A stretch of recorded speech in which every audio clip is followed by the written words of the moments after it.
Before we start, I just want to give my greatest appreciation to all the viewers of the channel for always watching my videos.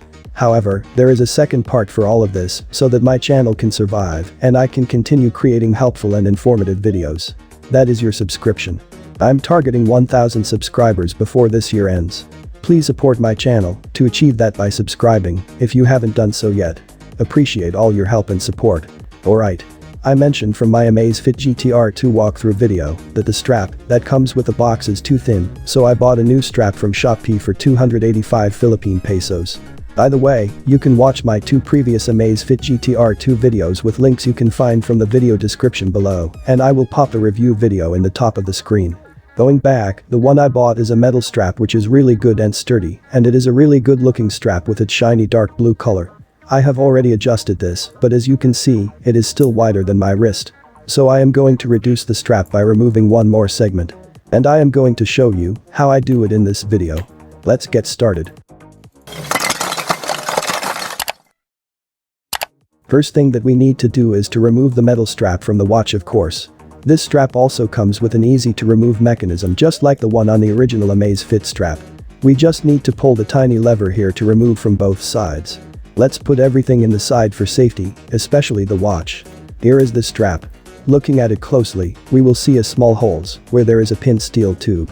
Those pins are the ones connecting the strap segments, and we need to remove these pins to disconnect the segments.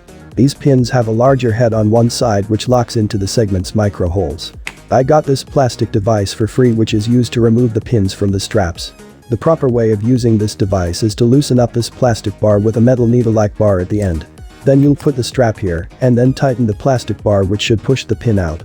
But in this specific case, instead of the device pushing out the pin, the whole case of the device actually breaks into two.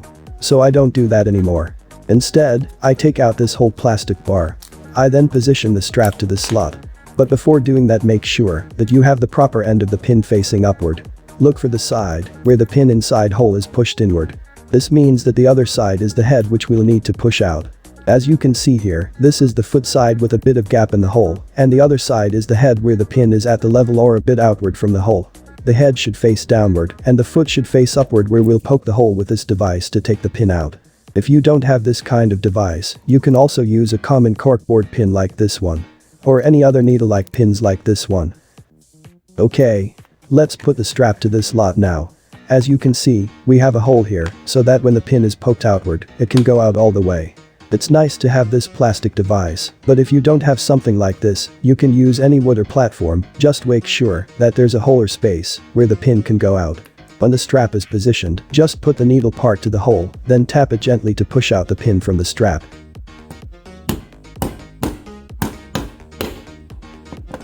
There we go.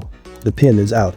Looking at the pin closely, you can see that the other side is wider, which is the head, while the opposite side is just a normal straight bar.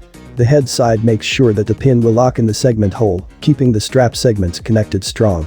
Now let's take out another pin so that we can remove one segment. I will be using a corkboard pin now for this one. Just do the same process. Do note though that you need to avoid pushing the corkboard pin too much into the hole since the corkboard pin is wider than the hole. Pushing it too far into the hole can widen the hole and will cause the head of the strap pin to not lock within the strap hole anymore. We just need to have the head of the pin to slightly go out of the hole from the other side. Then we can pull it using a pliers. There you go. So, this segment is out now. We then need to reconnect the strap from the other part. Just align the two parts, then use one of the pins taken out earlier and push it to the hole. Push the head part of the pin to make sure that the pin is locked in place. And we're done. We just need to put back the spring bar pin and reconnect the strap to the watch. That's it. A simple and easy way of resizing your metal watch strap. Okay. I hope this helps. If you enjoy this video, give me a thumbs up. If it has helped you in any way, please do consider subscribing to the channel. Nilasuj for watching. Nova Air.